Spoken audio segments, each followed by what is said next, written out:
Okay, start muna tayo dito kay Ma'am Elizabeth. 24,851 po yung pina-trade niya. So, ayan, nag-provide po siya ng requirements. Nag-send po siya ng valid ID. Ito po yung GGives offer niya. Kinonvert po natin into cash. And send niya po yung GCash number niya dito. At syempre, ayan po, makikita niyo dito, na-receive niya na yung bayad ko. Okay, dito naman sa isa, yung Muslim tong, yung babae na to, Muslim siya. Bali, ang pina-trade niya po is total of 10,000 GGives via bills payment po. Union Bank ang gamit. At dito naman si Sir, meron siyang total of 50,000 GGives offer. Nakikita niyo po dito sa taas.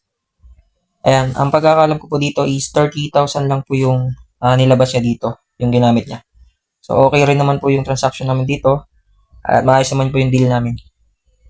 Then, after nun, ito po yung bayad ko, yung receipt sa kanya. Dito. And ito si Sir, total of 10,000 po yung pinatrade niya kung di ako nagkakamali. So, ang offer ko dito kay Sir, bali 8,500. 15% po yung bigay ko dito kay Sir. Kaya ito po yung total na send ko sa Gcash niya. Hi guys, what's up? Nagbabalik na naman tayo sa ating tutorial patungkol dito sa GGives to Cash. Ating alamin kung gumagana pa po siya this 2026. So, stay tuned sa mga gustong malaman if working pa itong method na to. Okay? So, first is, alamin muna natin ano nga ba yung GGives, no? Ang GGives ay isang buy now, pay later na or under siya ng BNPL. Okay? So, feature siya ni GCash. Ang GGives nga daw po ay isang credit limit na pwedeng gamitin o hiramin ng isang users. Ayan.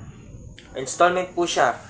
Pwedeng gamitin sa mga shopping, katulad pag bibili ka ng mga gadgets, appliances, yan, groceries at essentials. Yung limited lang kasi guys yung mga tumatanggap ng GGives. Depende kasi sa location, no? At sa store kung natanggap pa sila. Usually yung ginagamit ng iba is QR, merchant, no?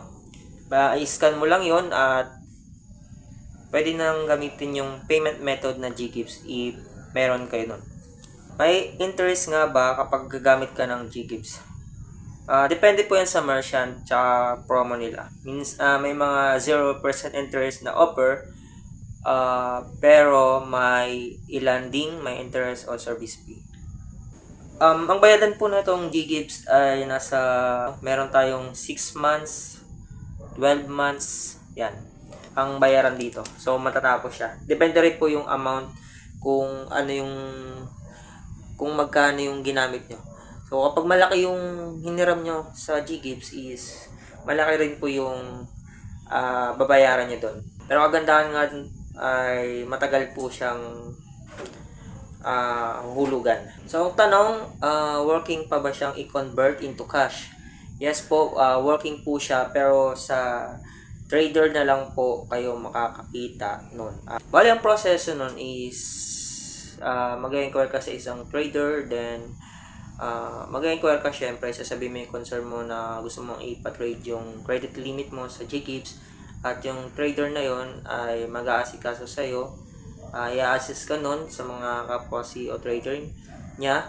So, saan ka lalapit para ma-convert mo into real money at pwede mong magamit kung saan-saan. Okay, gaya nga nasabi ko, as a trader, ginagawa ko rin naman po yun. Matagal na, since 2021, nag-trade na po ako sa mga ganyan. At marami na rin po tayong natulungan about dito sa concern na to. So, bali, magkano nga ba ang conversions kapag sa akin kayo magpapatrade? Sa ngayon, bumaba na po siya this 2026 na nasa 5 to 10% na lang po ang ino-offer ko or service fee na lahat ng mga nag-inquire about dito. Dahil marami na rin po tayong competitors, kaya binabaan ko na rin po. Kung gusto niyo malaman yung process, message nyo lang ako sa aking Facebook account. At yan, ipapakita ko dito yung aking Facebook. Then, pwede nyo akong message doon at mag-inquire kayo. Ilalagay ko rin dito yung aking contact number. So guys, hindi ko na siya pwedeng sabihin yung process dito kasi confidential na po siya. Lalaman nyo lang yon via private message. So, doon ko ipoprovide. Siyempre guys, may mga requirements kapag mag-inquire kayo. So, huwag kang mag-alala guys kasi hindi naman siya mahirap yung requirements. Napakadali lang basta ikaw yung mismong owner ng GCash. So, yun lang guys. Kung may iba pa kayong katanungan at concern, pwede kayo mag-comment sa ibaba at sasagutin natin yan isa-isa pag may time ako.